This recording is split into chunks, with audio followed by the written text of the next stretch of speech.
بیٹے کے آنے پر تو حلوائی بٹھاتا ہے اور نبی پاک کے نام کی لائٹیں لگی ہوں تو پریشان ہوتا ہے. ہم سے کبھی پوچھ تجھے بتائیں بس نہیں چلتا ورنہ تاڑے توڑ کے چھتوں پہ لگا دیں. بس نہیں چلتا فرشتوں کو بھی کہیں آؤ ہمارے ساتھ شامل ہو جاؤ, آمد مصطفیٰ مرحبا مرحبا کا نعرہ لگانا ہے.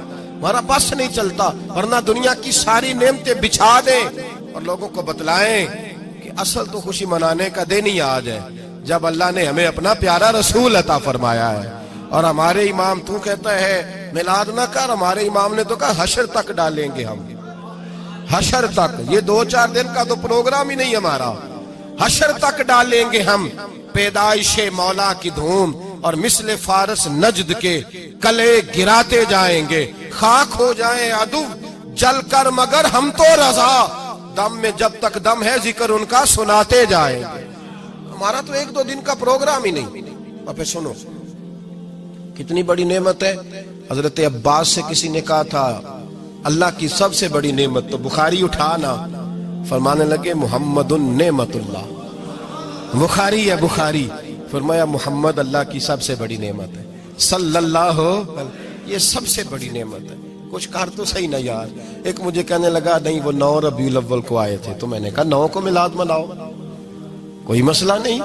9 کو میلاد مناؤ, کوئی مسئلہ ہی نہیں. ہم تو سارا سال مناتے, بس 9 کو مناؤ نا بھائی. کون کہتا ہے عید نہیں ہم کہتے. میں نے کہا چلو جشن میلاد کہہ لیا کرو, کسی طرف آؤ تو صحیح نا بھائی. جشن میلاد ہی کہہ لو. یہ کہہ لو تم نے خوشی منانی ہے تو محفل میلاد کہہ لو, نہ عید کہو. عیدیں 2 ہی ہیں. میں نے کہا نہیں وہ بھی تیری غلطی ہے. میرے نبی نے کہا ہر جمعہ میری امت کی عید ہے. اور قرآن پاک پڑھ, قرآن پاک پڑھ. حضرت عیسیٰ کہتے تھے یا اللہ جب تم من و سلوہ نازل کرے گا وہ دن ہمارے لیے عید کا دن ہوگا. اور سیاستہ پڑھ. حضرت عمر کہا کرتے تھے جس دن دین مکمل ہوا یوم اکملت لکم, یہ آیتیں نازل ہوئی تو فرمایا وہ دن ہمارے لیے عید کا دن تھا. یہودی ہمیں کہتے تھے یہ آیتیں ہم پہ آتی تو ہم عید مناتے. یہ بھی تیری غلطی ہے کہ عیدیں 2 ہی ہیں. رب جب بھی کسی کو دید کرائے وہ عید کا ہی دن ہوتا ہے, وہ عید کا ہی دن ہوتا ہے بھائی. ہمارے لیے سب سے بڑی عید یہ ہے, اس لیے کہ باقی عیدیں اسی عید کا صدقہ ہے صلی اللہ تعالی علیہ. تو عید میلاد النبی پہ اظہار مسرت کرنا, خوشی کا اظہار کرنا, خوشی کا اظہار کرنا, یہ تو ایمانی تقاضا ہے, یہ تو روح کا تقاضا ہے, یہ تو اندر اچھلتا ہے. شریعت جتنی ہمیں اجازت دیتی ہے اتنا ہم کرتے ہیں. اور کوئی میلاد کی محفل میں کوئی ایسا کام نہیں ہوتا جو شریعت سے ٹکراتا ہو. پہلے کیا ہوتا ہے تلاوت, منع ہے قرآن پڑھنا. دوسرا کیا ہوتا ہے, اتنا درجہ ہے نعت کا, اب تو نہ نعت پڑھنے والے رہے نہ سننے والے رہے, دونوں میں ہی کمی ہے. اور میں اکثر کہتا ہوں نعت پڑھنا اتنا کمال نہیں جتنا سننا کمال ہے. سننے والا کوئی ہونا چاہیے. نعت سننا زیادہ معنی رکھتی ہے. اس کی وجہ یہ ہے کہ نعت پڑھنا صحابہ کی سنت ہے اور سننا محمد مصطفیٰ کی سنت ہے. اور سننے والے کا درجہ, ہاں تیرا درجہ زیادہ ہے اگر تو سمجھے تو. اور اتنا بڑا درجہ کہ حضرت احسان بن ثابت نعت پڑھے تو نبی پاک اپنی چادر ممبر پہ بچھائے اور وہ میں نیچے نہ پاڑ, ادھر میرے ممبر پہ بیٹھ کے پاڑ. یہ کوئی معمولی بات ہے؟ رسول اللہ کی نعت سننا. بلغ العلا بے کمال ہی کشفت دجا بے جمال ہی حسنت جمیع. شیخ سعدی کہتے ہیں 3 فقرے لکھے تو چوتھا ہوتا ہی نہیں تھا. میں سو گیا, بڑا پریشان تھا کہ چوتھا فقرہ نہیں بن رہا. بلغ العلا بے کمال ہی کشفت دجا بے حسنت جمیع. چوتھا لکھا نہیں جاتا تھا. نیند آ گئی, میری آنکھ لگی تو محبوب کا دیدار ہوا. حضور نے فرمایا پریشان پڑے ہو. میں نے کہا محبوبہ 3 لکھے ہیں چوتھا بان ہی نہیں رہا. تو حضور نے فرمایا چل سنا نا مجھے. یہ چھوٹا نعت پڑھنا کوئی چھوٹا کام ہے؟ یہ تو ہم نے کھاتا ہی غلط لوگوں کو دے دیا ہے. وہ تو اس قابل ہی نہیں تھے کہ نعت سنی جاتی. بلغ العلا بے, شیخ سعدی کہتے ہیں میں سنانے لگا اور مصطفیٰ سننے لگے. بلغ العلا بے کمال ہی کشفت دجا بے جمال ہی حسنت جمیع خصال ہی. تو حضور نے فرمایا چل سعدی کہہ دے صلو علیہ وآلہ, کہہ دے صلو علیہ وآلہ. فرماتے میں کہتا جاتا تھا اور مصطفیٰ مسکراتے جاتے. کوئی چھوٹا درجہ ہے نعت؟ نعت تو ایمان ہے, نعت تو طاقت ہے, نعت تو تیری روح کو بیدار کرتی ہے. پر شرط ہے نعت ہو, شرط ہے, شرط یہ تقاضا ہے میں نعت ہو. وہ نہ ہو کہ نعت پڑھے نا میرے حضرت صاحب فرماتے ہیں نعت کا مقصد ہے جب بندہ نعت پڑھے تو اس کا دل نبی پاک کے گنبد کی طرف جائے، جب نعت سنے تو اس کی توجہ رسول پاک کی جانب جائے. یہ نہ ہو کہ نعت سنے تو توجہ گانے کی جانب جائے. یہ نہ ہو کہ نعت ہو رہی ہو تو لوگ کہیں، میرے کان میں لوگ کہہ دیتے، آپ یقین کریں محفل میں بیٹھے لوگ کہتے ہیں فلانے گانے کی طرز پہ لاندہ دے، تو کدھر گیا دھیان اس کا؟ تو یہ نعت تو نے پڑھی ہے، یہ نعت سنی نہیں آج تک. ہاں اگر نعت پڑھنی ہو تو علامہ اقبال کی لکھی ہوئی پڑھا کر، اگر نعت پڑھنی ہو تو شیخ سعدی کی لکھی پڑھا کر، اگر نعت پڑھنی ہو تو حضرت حسان بن ثابت کی لکھی پڑھا کر. اور اگر تیرا دل کرے کہ نعت بھی ہو، جذبات بھی ہو، حسن بھی ہو، علم بھی ہو، عمل بھی ہو، قرآن بھی ہو، حدیث بھی ہو، تو پھر امام محمد رضا فاضل بریلوی کی پڑھا کر، پھر اعلیٰ حضرت کی پڑھا کر. تجھے پتا چلے چمک تجھ سے پاتے ہیں سب پانے والے، میرا دل بھی چمکا دے چمکانے والے. اعلیٰ حضرت کہنے لگے یا رسول اللہ میری سفارش نہ کرو، ڈر لگتا ہے، ڈر لگتا ہے، قیامت کی رات بڑی گہری ہے، سفارش نہ کرو، اس طرح کرو میرا بازو پکڑو اور جنت تک پہنچا کے آؤ، میرا بازو پکڑو اور جنت تک. کہتے ہیں میں مجرم ہوں آقا مجھے ساتھ لے لو. سونیا نہ ڈر لگتا ہے. وہ بچہ کہتا ہے میں نے نہیں باہر جانا، اندھیری رات ہے، ابا جی نال چلو.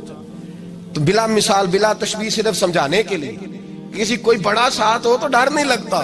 تو یہ نعت ہے نا، چمک تجھ سے پاتے ہیں سب پانے والے، میرا دل بھی چمکا دے چمکانے والے. کہتے ہیں یا رسول اللہ محشر کی رات بڑی گہری ہے، میں مجرم ہوں آقا مجھے ساتھ لے لو کہ رستے میں ہیں جا بجا تھانے والے. سونیا جرم کر کے آیا ہوں اور پکڑا نہ جاؤں کہیں، مہربانی کر مجھے پردوں میں چھپا لے، مجھے مدثر اور مزمل کی چادر کے نیچے کر لے، میں مجرم ہوں آقا مجھے ساتھ لے لو کہ رستے میں ہیں جا بجا تھانے والے. اور پھر تڑپ اٹھے، کہنے لگے کوئی یہ نہ سمجھے وہ چلے گئے، تو زندہ ہے واللہ، تو زندہ ہے واللہ، میری چشم عالم سے چھپ جانے والے، میری چشم عالم سے چھپ جانے. تو بھئی نعت ہو، نعت جو اس کا معیار ہو، اس معیار کی نعت. یہ کوئی طریقہ نہیں کہ دو بندے تحفہ لے کے آ گئے، چار اس کے ساتھ نعت خواہ صاحب آئے ہیں، نماز گھر پڑھائیں، گھر جا کے دوبارہ پڑھیں گے. اور میں بات ابھی عرض کروں گا، مجھے یہ مضمون مکمل کرنے دے پھر تقاضوں پہ آتا ہوں. محفل میلاد تو رسول اللہ کے آنے کا شکر ہے. قل بفضل اللہ و برحمتہ فبذالک فلیفرحوا. محبوب کہہ دے جب فضل ملے رحمت ملے تو پھر انہیں چاہیے کہ خوشی بنائے. محفل میلاد، اور بھائی یہ نہ کہا کر کے یہ پیسے غریب کو دے مسکین کو دے. محفل میلاد میں بات غریب کی ہوتی ہے. ہم بتاتے ہیں کہ یہ وہ دن ہے جس دن آ کے میرے نبی نے بیوہ کی بات کی ہے، غریب مسکین لاچار غریب کی بات کی. یہ محفل میلاد غریبوں کے جلسے کا نام ہے. اعلیٰ حضرت فرماتے ہیں ہم غریبوں کے آقا پہ بے حد درود، ہم فقیروں کی ثروت پہ لاکھوں سلام. یہ میلاد غریبوں مسکینوں یتیموں بیواؤں کے نام کا جلسہ ہے. شکوہ ہے مجھے اس جلسے سے. جلسہ تو میلاد کا ہو پر صدارت چودھری کر رہا ہو، صدارت مالدار کر رہا ہو، وڈیرا کر رہا ہو، کوئی ضرورت نہیں. جلسہ میلاد کا ہو تو صدارت کسی غریب کو کرنی چاہیے، ماڑے کو کرنی چاہیے.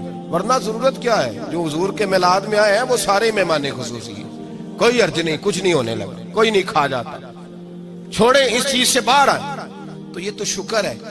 اور یہ تذکرے جتنے میلاد کے تذکرے ہوں گے اتنی غریبوں کی بات ہوگی، اتنی اسلام کی روح کی بات ہوگی، بیوہ کی بات ہوگی.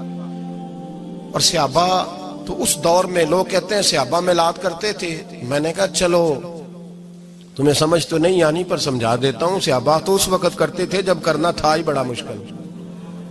اب تو مشکل نہیں نا. صحابہ تو تب کرتے تھے جب کیا جا سکتا ہی نہیں، بڑا مشکل. سنو ابن شام اٹھا کے دیکھو، سیرت کی کتابیں پڑھو. نبی پاک صلی اللہ علیہ وسلم کے صحابہ قریش مکہ کے ظلم و ستم سے تنگ آ گئے. حضور نے بعض مجبوروں بے کسوں کو اجازت دے دی، حبشہ ہجرت کر دی. حبشہ چلے گئے. حبشہ جب پہنچے تو ان میں حضرت جعفر طیار بھی تھے، حضرت علی کے بھائی، اور ایک گروہ تھا پورا صحابہ کا جو حبشہ گیا. قریش مکہ نے وہاں پر بھی آرام سے نہ بیٹھنے دیا. پیچھے سے کچھ سردار گئے، جا کے چھیڑا، کہا یہ ہمارے بھاگے ہوئے غلام ہیں، ہمارے بتوں کو برا کہتے ہیں، نیا دین انہوں نے اخذ کر لیا ہے، ہمارے حوالے کر دو. حضرت جعفر طیار کہتے ہیں نجاشی بادشاہ نے ہمیں بلایا کچھ لوگ میرے دوست مشورہ دینے لگے ذرا ہلکی پھلکی بات کرنا. کہتے میں نے کہا میں ہلکی کیوں کروں, میں تو کھل کے کروں گا, کھل کے مصطفیٰ کے تذکرے. حشر تک ڈالیں گے ہم, حشر تک پروگرام بتایا, حشر تک ڈالیں گے ہم. پیدائش مولا کی دھوم, دم میں جب تک دم ہے ذکر ان کا سناتے جائیں گے. فرمایا میں ہلکی بات نہیں. حضرت جعفر نے نجاشی بادشاہ کے دربار میں کھڑے ہوئے, اسلام کی غربتوں کا عالم, غربتوں کا, ابھی مکے میں رہنے کو جگہ نہیں, مکے والے ستاتے, مدینے ہجرت ہوئی نہیں, حبشہ گئے تو وہاں پہلے کافر پیچھے پہنچ گئے. اتنے کٹھن حالات, اتنے برے اور کڑے وقت میں نجاشی کے دربار میں جب نجاشی بادشاہ نے جناب جعفر سے پوچھا کہ یہ کہتے ہیں تم نے دین بدل لیا ہے, تم باغی ہو گئے ہو, نئے رستے پہ لاگو, بتاؤ. تو حضرت جعفر طیار نے نجاشی کے بادشاہ میں وہی باتیں کی جو ہم محفل میلاد میں کرتے ہیں, وہی جملے, وہی میلاد کا وہی سارا پس منظر. حضرت جعفر طیار بول پڑے, فرمانے لگے نجاشی ہم تو بیٹیاں زندہ دفن کر دیتے تھے. نجاشی, یہی باتیں ہوتی ہے نا محفل میلاد, ہم بیٹیاں دفن کرتے تھے, کسی کا عورت کا خامد مر جاتا تو اس عورت کو بھی ساتھ دفن ہونا پڑتا, اس کی زندگی مردے جیسی کر دی جاتی, بہنوں پہ ظلم ہوتا تھا, بیٹیوں کو جائیداد میں حصہ نہیں ملتا تھا.